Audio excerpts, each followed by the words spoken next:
क्या आप इस कहानी का तात्पर्य समझ सकते हैं? एक दिन की बात है जब गौतम बुद्ध नदी के किनारे पर खड़े थे, तभी एक बड़ी जटा वाला साधु आकर उनसे पूछता है, क्या आप ही गौतम बुद्ध हैं? उन्होंने कहा कि हाँ, मैं ही गौतम बुद्ध हूँ। बोलिए क्या बात है? साधु ने कहा, तो फिर आप यहाँ क्या कर रहे हैं? गौतम बुद्ध ने कहा कि मैं इस नदी को पार करना चाहता हूँ, इसलिए कब से नाव का इंतजार कर रहा हूँ।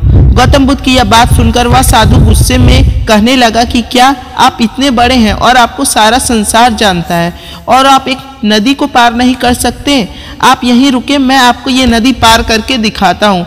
फिर वह साधु थोड़ी देर बाद आता है और नदी पार करके वापस आ जाता है और कहता है कि देखो, मेरे पास इतनी क्षमता और ज्ञान है, फिर भी लोग मुझे नहीं जानते और आप ऐसा कुछ नहीं कर सकते, फिर भी आपको सारा संसार जानता है। और तब गौतम बुद्ध उस साधु से पूछते हैं कि आपको इस कला को सीखने में कितना वक्त लगा? साधु हंसकर कहता है, यह कोई साधारण कला नहीं है, मुझे इस कला को सीखने में पूरे 15 वर्ष लगे हैं। दोनों बातें कर ही रहे थे कि इतने में उस किनारे से नाव आती है और दोनों नाव में बैठकर नदी पार कर लेते हैं।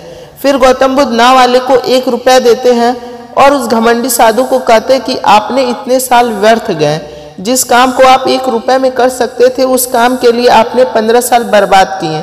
आप जैसा मूर्ख साधु कोई नहीं है। अगर यही 15 साल लोगों की भलाई और अपने जीवन को सार्थक करने में लगाते तो आज आपको भी कहीं न कहीं पूरा संसार जानता और या आपको एक महान साधु होते। और मैंने हमेशा यही किया, समाज की भलाई और अपनी आत्मा की शांति, इसलिए लोग मुझे जानते हैं। गौतम बुद्ध का ज्ञान सुनकर उस साधु को पछतावा होने लगा कि आप सही कह रहे हैं, मेरे 15 साल व्यर्थ गए। अगर मैं भी आपके इस मार्ग पर चलता तो मेरे जीवन सार्थक हो जाता। फिर गौतम बुद्ध ने कहा कि अब भी कोई देर नहीं हुई है, अगर आज से भी आप इस मार्ग पर चलेंगे तो कभी न कभी लोग आपको जानेंगे और आपका जीवन सार्थक हो जाएगा। अगर आप इस कहानी का सीख समझे हैं तो अपना नाम कमेंट बॉक्स में राइट करें और यदि आपको ये कहानी अच्छी लगी है तो प्लीज़ मेरे चैनल को सब्सक्राइब करें। जय हिंद।